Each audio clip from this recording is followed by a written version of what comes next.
Hi hello नमस्कार. मुक्काम post Sindhudurg या माझ्या यूट्यूब चॅनलवरती मी सावली तुम्हा सर्वांचं अगदी मनापासून स्वागत करत आहे. इथे मी पावसाळा चालू आहे आणि मस्तपैकी ही बघा टाकळ्याची रानभाजी घेऊन आलेली आहे. तुम्ही पाहू शकता ही भाजी आहे ना आपल्या आरोग्यासाठी किती उपयुक्त आहे आणि ही भाजी कशी बनवायची त्याचा व्हिडिओ मी इथे तुम्हाला दाखवणार आहे. चला तर मग पटकनच आपण आपल्या या रेसिपीला सुरुवात करूया. तुम्ही पाहू शकता माझी ही टाकळ्याची भाजी आहे ना मग निवडून व्यवस्थित अशी झालेली आहे. आता ना आपण आहे ना ही व्यवस्थित अशी धुवून घेऊया, कारण का याच्यावरती माती वगैरे असते ना, म्हणून आपण ही अशी व्यवस्थित कान अशी धुवून घ्यायची आहे. तुम्ही पाहू शकता भाजी आपली ना मस्तपैकी अशी स्वच्छ ही बघा व्यवस्थित अशी धुवून झालेली आहे. आता आपण भाजी बनवण्यासाठी काय काय साहित्य लागणार आहे ते बघून घेऊया.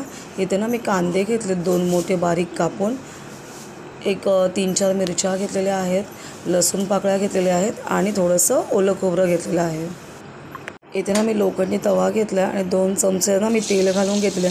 शक्यतो ना या भाज्या ना लोखंडी तव्यामध्येच कराव्या, त्याने ना आपल्याला लोह मिळतं. हे बघा याच्यामध्ये मी लसूण घालून घेतलेली आहे, थोड्या मिरच्या घातल्यात आणि कांदा घालून घेतलेले आहे.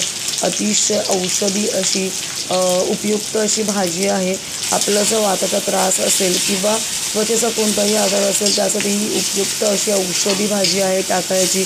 किंवा आपल्या बायकांना पाळी दरम्यान त्रास होतो, कोणाच्या पोटात दुखतं तर कोणाला अनियमित पाळी येते, तर ही भाजी ना करून खावी.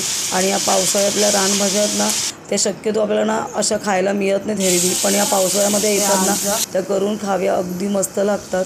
पाहू शकता आपला कांदा ना व्यवस्थित असा भाजून झालेला आहे. आता त्याच्यामध्ये ना मी एक छोटा चमचा ना हळद घालून घेतलेली आहे आणि आपण जी टाकळ्याची भाजी स्वच्छ धुवून कापून घेतली होती ती मी आता ह्याच्यामध्ये घालून घेतलेली आहे. हे बघा पाहू शकता आता मी कसली ती भाजी आहे ना जी लसूण कांदा घातलेला होता हे बघा एकजीव करून घेते. मगाशी दिसत बघा केवढी होती भाजी आणि आता आळून बघा केवढीशी झालेली आहे. आता ना मी याच्यावर थोडं ना झाकण ठेवून घेते. एक 5-10 मिनटं लागतात. जर कवळी असेल ना भाजी तर अगदी 5 मिनटात शिजते ही भाजी. अतिशय शरीरासाठी आपल्याला उपयुक्त अशी ही भाजी आहे. तुम्ही पाहू शकता कशी सडसडीत अशी भाजी होते ही. तुम्ही करून बघा, आणा भाजी आणि तुम्ही करून बघा, अगदी खायला मस्त लागते. आता ना इथे ना मी थोडंसं खोबरं टाकून घेते, ओलं खोबरं. तुम्हाला जर पाहिजे असेल तर घाला, नाही घातलात तरी चालेल, पण घातलात तर अतिशय उपयुक्त, कारण का त्याने एक वेगळीच चव येते.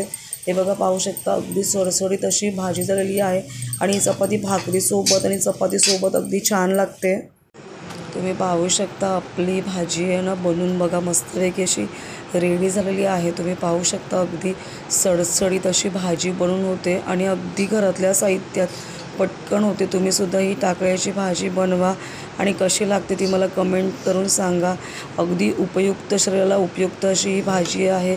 त्वचेचे कोणते आजार असतील किंवा आपल्या बायकांना अनियमित पाळी येते त्याच्यासाठी अतिशय गुणकारी भाजी आहे. किंवा कोणाला वाताचा त्रास असेल तसं तरीसुद्धा ही भाजी तुम्ही बनवून खाऊ शकता. पावसाळी रानभाजी आहे, तुम्ही आणा, बनवा आणि खा करून, मस्त लागते. तुम्हाला जर माझी ही रेसिपी आवडली असेल तर माझ्या व्हिडिओला लाईक करा, कमेंट करा आणि व्हिडिओ शेअर करा. आता मी तुमची रजा घेते. लवकर भेटूया आपण नवीन व्हिडिओसहित. Bye bye.